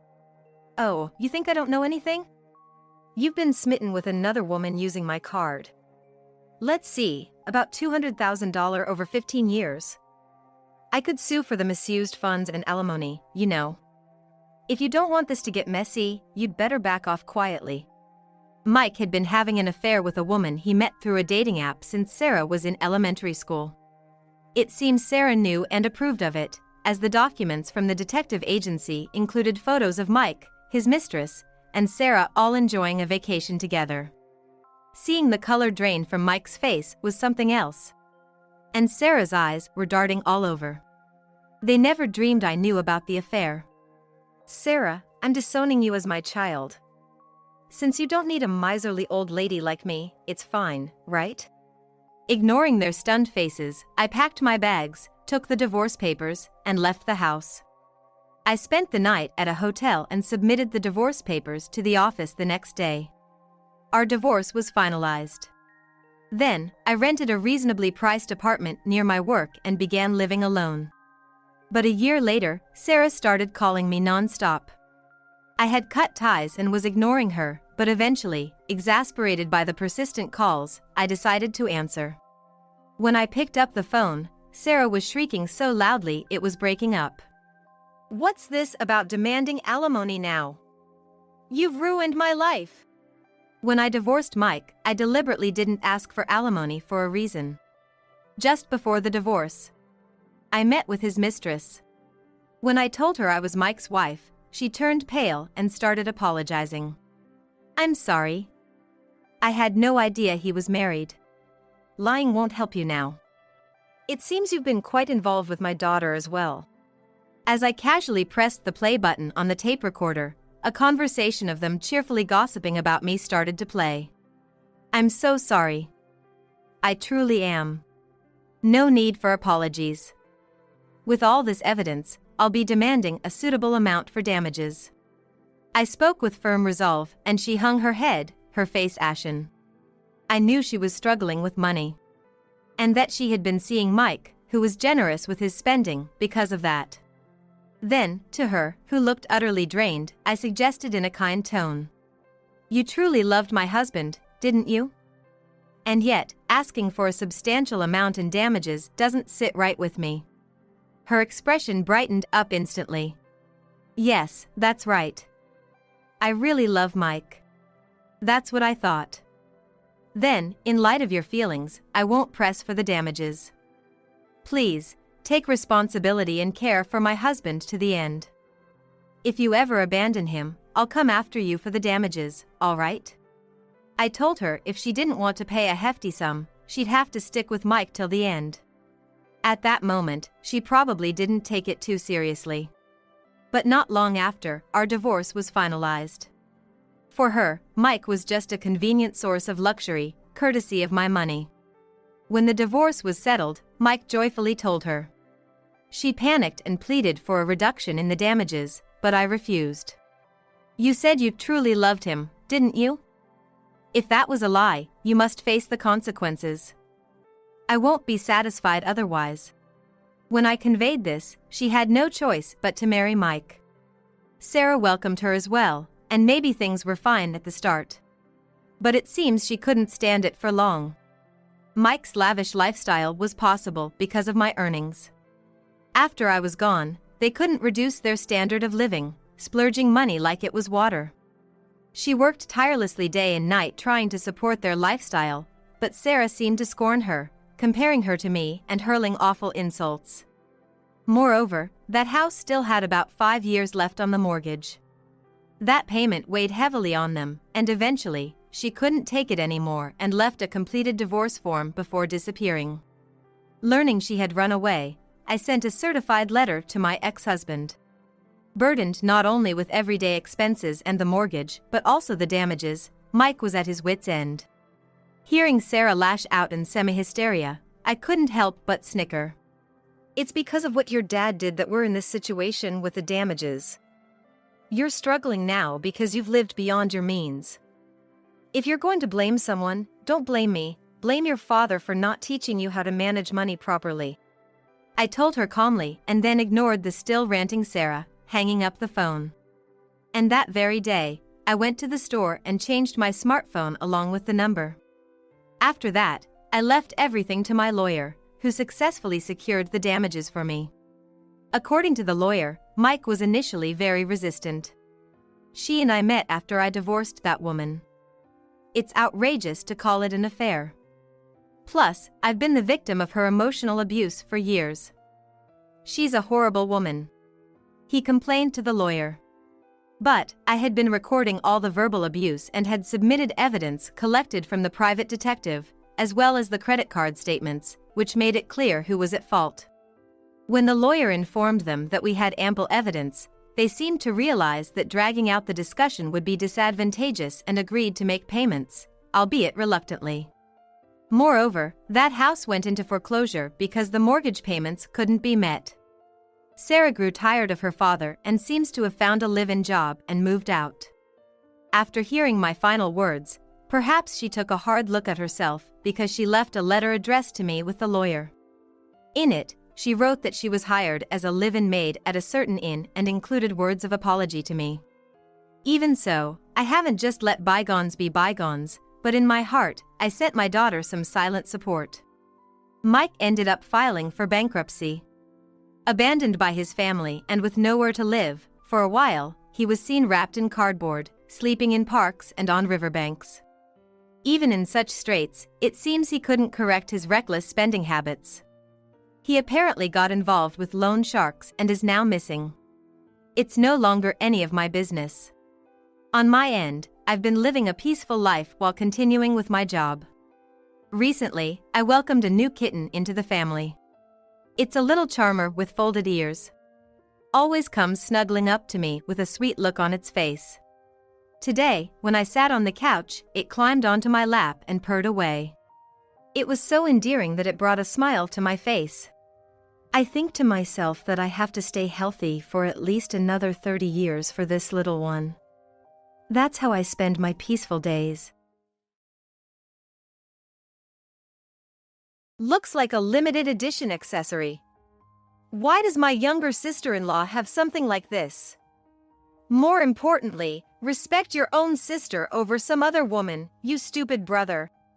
On the day of the wedding, during the spare time before the ceremony, I tried to calm my nerves by watching my cat through a pet camera. However, what the pet camera showed was not my beloved cat, but my dolled-up sister-in-law who was attending our wedding. Unaware of the pet camera in the room, she was freely rummaging through my personal belongings. When I showed this to my husband, he blew up like a hot water heater and charged into the room where his relatives were waiting. Broadcasting the live footage to the entire family, my sister-in-law was caught humming a tune while voicing her grievances about my husband and trying on my personal items. Upon seeing her outrageous behavior, my in-laws turned pale and rushed out in a hurry. Minutes later, a devastating comeuppance was in store for my sister-in-law, who thought she had not been caught and took bold actions. I have been working at the company I joined in my final year of university for 3 years.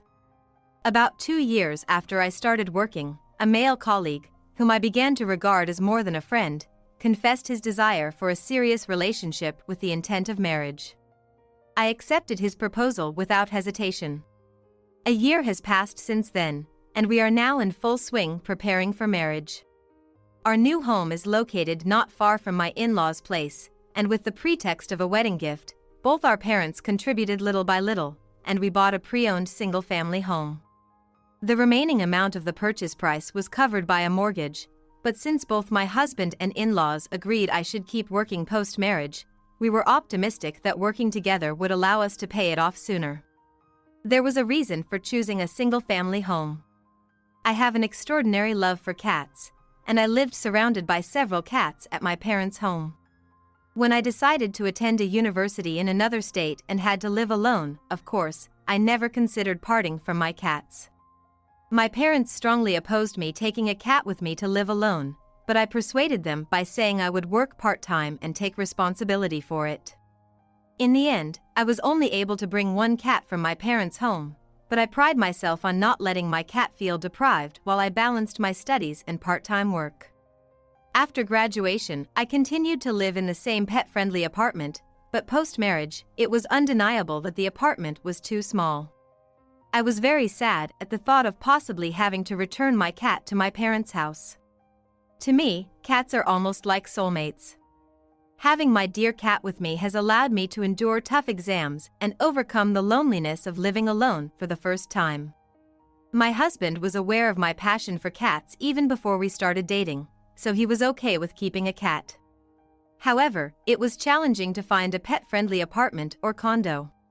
Finding a small space suitable for a single person wasn't too hard, but considering 2 adults and the possibility of children in the future, along with rent considerations, the search was proving difficult. One day, when we went to my in-laws' house for wedding introductions, I hit it off with my mother-in-law over our love of cats. My mother-in-law, though an in-law herself, was a local like my in-laws, so I thought she might have information on pet-friendly rentals and consulted with her. She was thrilled at the prospect of living with a cat and suggested, with much excitement, "Why don't you just buy a single-family home?" As it turns out, my mother-in-law loves cats and lived with them before marrying, but had to give up cohabiting with them after discovering my father-in-law's cat allergy. With this background and perhaps feeling a bit guilty, my father-in-law didn't argue against the idea and decided to help fund our home purchase. It didn't seem fair to rely only on my in-laws, so when I explained the situation to my parents, they offered to help for the sake of the cat. My father kept insisting it was strictly for the cat's benefit, but my mother told me, "He's just shy. Don't worry about it, it's a wedding gift," and shared a knowing smile. My dad has always been shy about expressing his true feelings, and it's not like he needed to be shy at a time like this, so my mother and I couldn't help but laugh together. Thus, with the help of our parents, we were able to settle on our new home much sooner than expected, and we decided to move before the wedding. My mother-in-law, who adores cats, is still in her youthful 50s. She works part-time on some days, takes up hobbies, and like clockwork, rejuvenates herself monthly at a cat cafe. Seeing how she's that kind of person, I thought our cat would warm up to her in no time. So I quickly invited her over to our new place, and to my surprise, our cat took to her more than I imagined, and she seemed to have a blast. Ever since then, she's been visiting frequently not just to play with the cat but also to share long-lasting recipes and secretly spill the beans on my husband's favorite dishes. She really goes out of her way, and it has made my relationship with her very good. My husband and I are already living together in our new home, so it feels like married life has already started, even though the wedding is still ahead. We work at the same company, but once our marriage was decided, my husband got transferred to another department. It seems he had already requested a transfer, so he's pretty pumped about moving to the department he wanted. Our work start times are the same, but we come home at different hours. Whoever gets home first starts preparing dinner, and I think we're doing quite well at splitting the household chores down the middle. During the commute, my husband often reads the newspaper because of his job, while I've made it a routine to check on our cat through the pet camera I installed at home. Even in the crowded train, getting soothed by my cat cuts my stress in half. It's just one good thing after another. The conversation might jump around a bit, but when I went to my husband's family home to formally introduce myself, the in-laws weren't the only ones I met for the first time. I had heard about his unmarried sister since we started dating. My sister-in-law is quite the free spirit, with a passion for international travel. Instead of holding down a regular job, she does various part-time gigs to save up for her trips. Seems like she's living the dream. I always thought it was great to have passions, and folks with their own interests tend to respect each other's and get along just fine. So her not having a 9 to 5 or being spontaneous wasn't a big deal to me. Truth be told, my own decision to work full-time was largely to keep up a lifestyle surrounded by cats. And the appeal of having paid leave in case something happened to them was not lost on me. You don't usually get that with part-time jobs. I'm pretty keen on traveling myself. Back when I lived at home, I went on a few international family trips. Learning about unknown worlds is always a plus, and I figured I'd get along with my sister-in-law just fine. My husband, however, gave me an earful about how naive my thinking was. He vented about all the troubles he's had because of her. Like how his money would magically shrink, or how she'd dip into the savings he'd built up from his own part-time work. Thinking his piggy bank was too vulnerable, he had his folks set him up with his own bank account. But even then, it seemed she'd somehow withdraw from it without his consent. Back in the day, he used easy-to-remember pins, which pretty much gave her free rein. He said it felt just like being robbed. He was pretty steamed up, maybe reliving those emotions, because she also had a habit of using and breaking his stuff without asking. They seemed to be on pretty bad terms. There didn't seem to be any lies in my husband's side of the story, and it didn't sound exaggerated, but I didn't want to take sides and sour my relationship with my sister-in-law before it even started. While I nodded along with my husband, inside, I was reminding myself to stay neutral. But, boy, the sister-in-law I met was nothing like the picture my husband painted. She was something else entirely. After the introductions and self-introductions were done, and we began to dig deeper over dinner with the in-laws, she started talking about her hobbies and was super easy to talk to. Despite the friction with my husband, I felt as a fellow woman, we could make it work. She's in her early 30s but seems to see the world through rose-colored glasses, probably due to her carefree lifestyle. Then again, some people don't show their true selves and put on a facade. Was she on guard around me? Or was she playing up the unreliable angle out of consideration? That's what I was thinking. However, as the warm and friendly atmosphere of the gathering reached its later stages, my in-laws formally addressed the start of our family relations with words of encouragement. My mother-in-law, drawing from her experience, mentioned that it's tough to balance work and unfamiliar household chores, so she encouraged us to support each other. Ever since my husband decided to support my career continuation, he confidently assured that he could handle the household chores, having learned the ropes from his mother, who in turn was a bit worried and asked, "Really? If you ever need anything, don't hesitate to ask," they said, and the meet and greet for our wedding should have ended on a good note. That is, until my sister-in-law, oblivious to the mood, chimed in. "Both of you working means you'll be rolling in dough, right? You'll be saving up for a rainy day, huh? If I end up single and an old lady, you'll use that savings to take care of me, right? So, if I never marry, you guys have got my back," she said. The idea was that we should manage on my husband's salary alone, and save my entire paycheck so that if my sister-in-law never married and became elderly, we would use that money to support her. I was stunned. It took me a moment to comprehend what she had said, and I was at a loss for words. But my husband instantly got it. "Are you kidding me? Why should we care about your retirement when you've chosen to live your life without planning for it?" he snapped back. He made it clear that her disrespectful comment was none of our business and firmly put her in her place. The in-laws, too, were too flustered to laugh off such a remark and sent her out of the room, apologizing to us for her rudeness. After this incident, I consciously avoided any interaction with my sister-in-law. I believe everyone is free to choose their own path in life. But who would ask someone they've only met for a few hours to take care of them in their old age? Considering what my husband told me about his sister using his money and wages from his part-time jobs at will, I now felt she was targeting my income. She seemed all too eager to come to us with her hands out, and I couldn't bring myself to like her.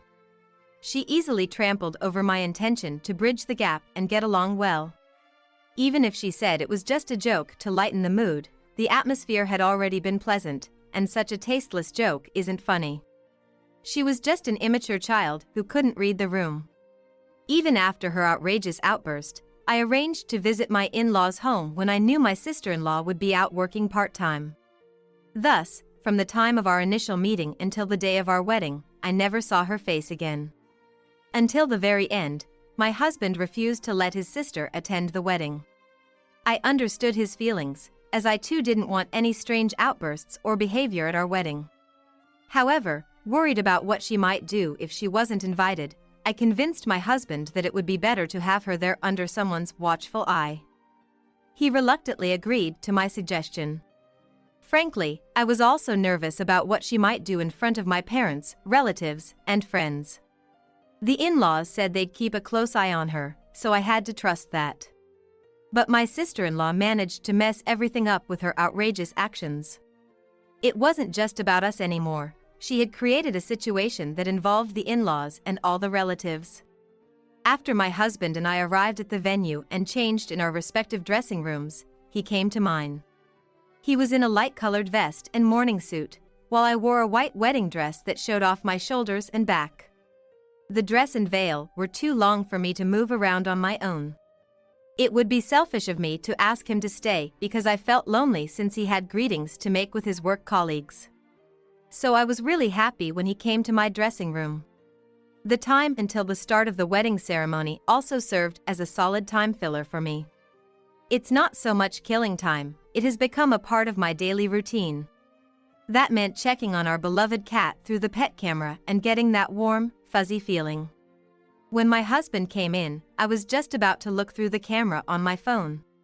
He had become quite the cat lover since we started living with one. "Do you want to watch together?" I asked, and he told me to go ahead. Apparently, he wasn't used to the morning suits he was wearing, and it seemed like that was the least of his concerns. Taking advantage of my husband's kindness, I peeked into the pet camera, but what was displayed was not my beloved cat, but my sister-in-law. We had received a message from my mother-in-law while we were moving to the venue. The gist of it was that she was going to bring my sister-in-law to the venue now. We had agreed to keep each other posted so my sister-in-law wouldn't cause trouble for other guests. My mother-in-law had assured us that since they were driving, there'd be no unsupervised actions, so we were at ease. But what was this all about? I called out to my husband loudly. At that moment, still unaware of the gravity of the situation, my husband naively remarked that I didn't need to shout to be heard. But he was speechless after seeing the live feed from the pet camera. Uncharacteristically, he let out a few expletives. It was clear his anger was too intense to contain.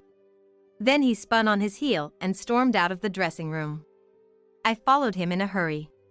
Considering I was likely to trip in my heels, I kicked them off.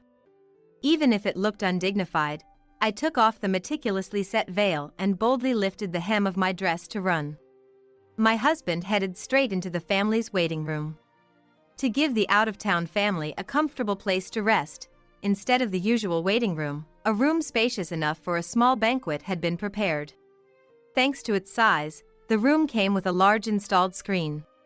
When I caught up to my husband, the entire family was taken aback, not understanding his actions.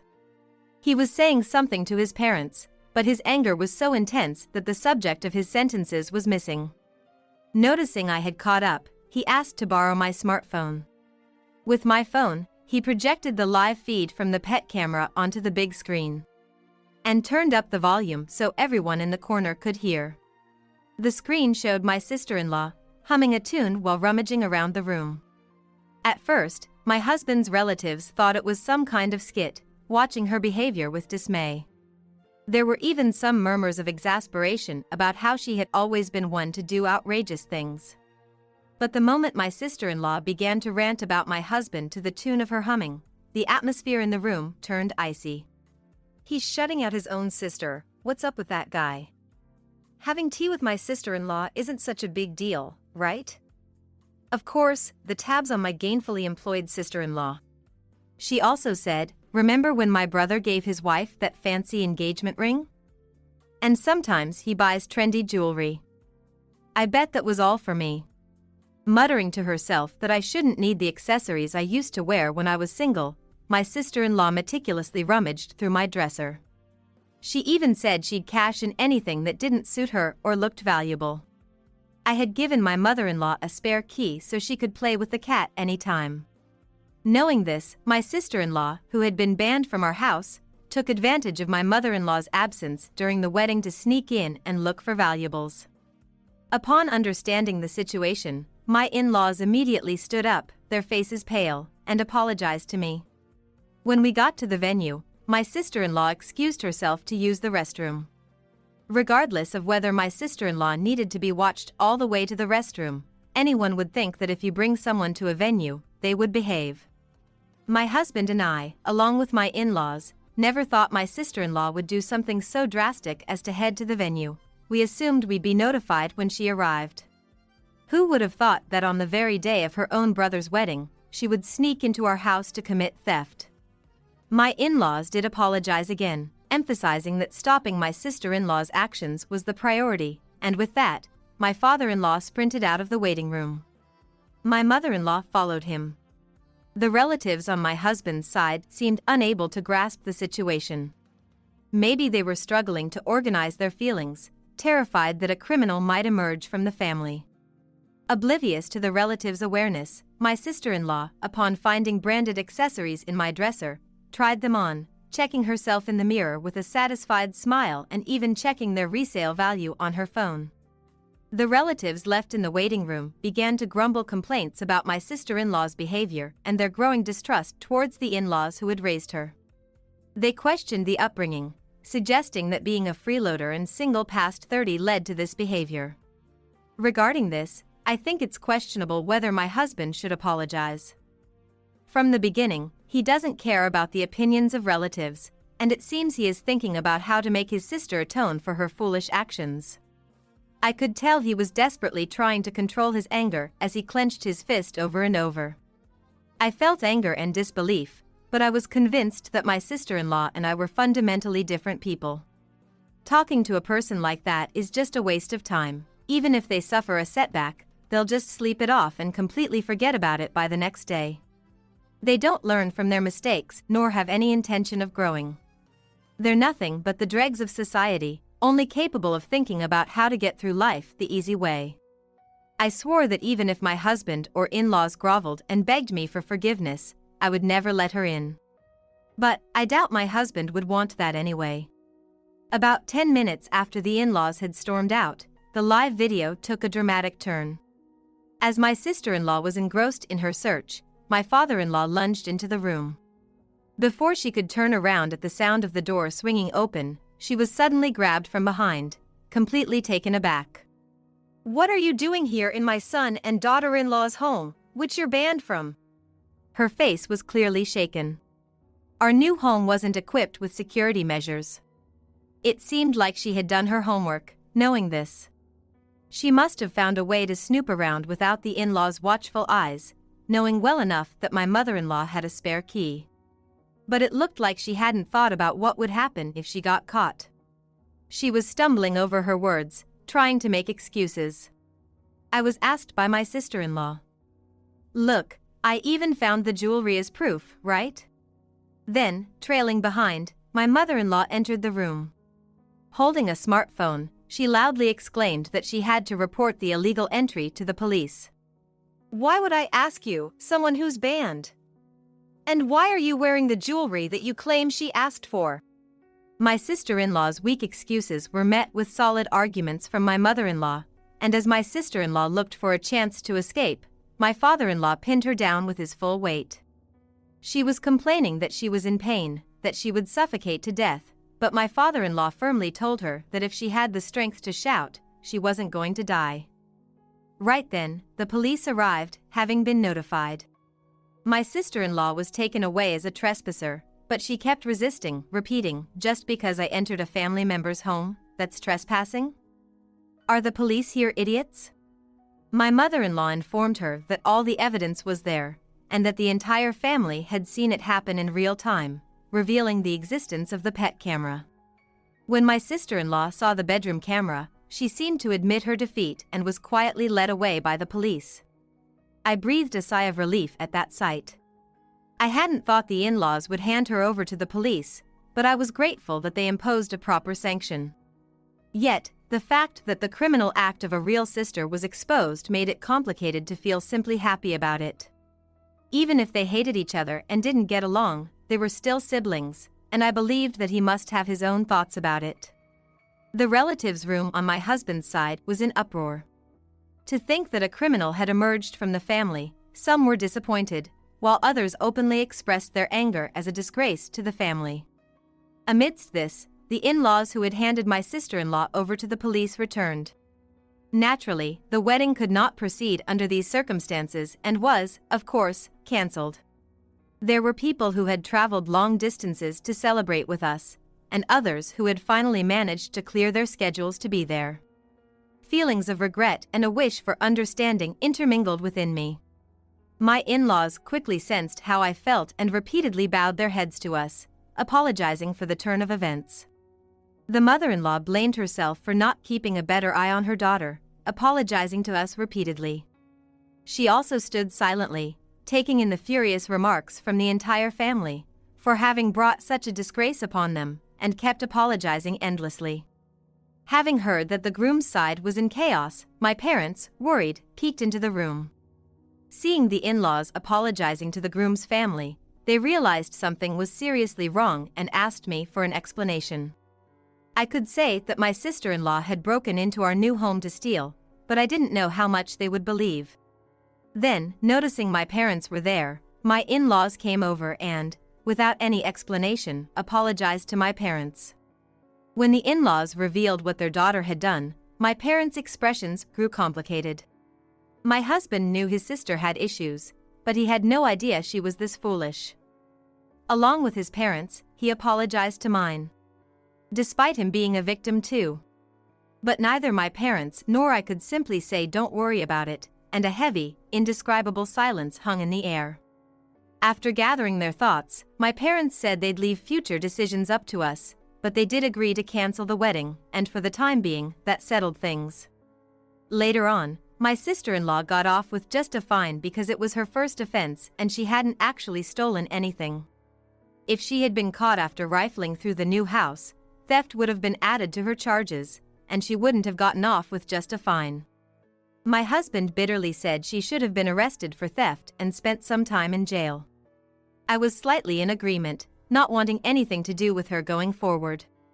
Though my sister-in-law got off with a fine, she now had a criminal record, and the in-laws severely scolded her for breaking into someone's house while they were away, even if she was family.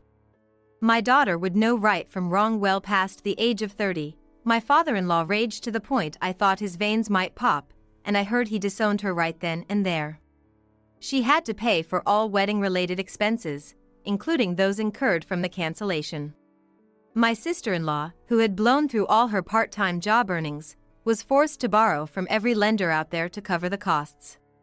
Of course, some lenders were reputable while others were shady, skirting the edges of the law, and now she faced a future of hard work and being hounded by debt collectors. Unable to accept this series of events, my sister-in-law took to social media to vent her frustrations and seek validation, but instead, she ignited a firestorm of criticism. Her photo, real name, and criminal record were spread all over the internet, and a search would bring up those details. She later deleted her posts, but someone had saved the logs, and her rants never really disappeared from the internet. Even when she created new social media accounts, she was quickly found out, ensuring that her criminal past would follow her. She was fired from her previous part-time job because having a criminal worked there could tarnish the establishment's reputation, and she was let go from other jobs after being outed by coworkers who knew of her infamy. She's currently scraping by, working in physically demanding jobs like construction, barely making her debt payments. It's said that resuming her hobby of traveling abroad is almost impossible now. After all that settled down, we had a small, intimate wedding with just close friends and family. It was a DIY wedding with colleagues and friends, but it was filled with love and will be a cherished memory for life. We've adopted a new cat and are spending our happy days surrounded by the kitty and kind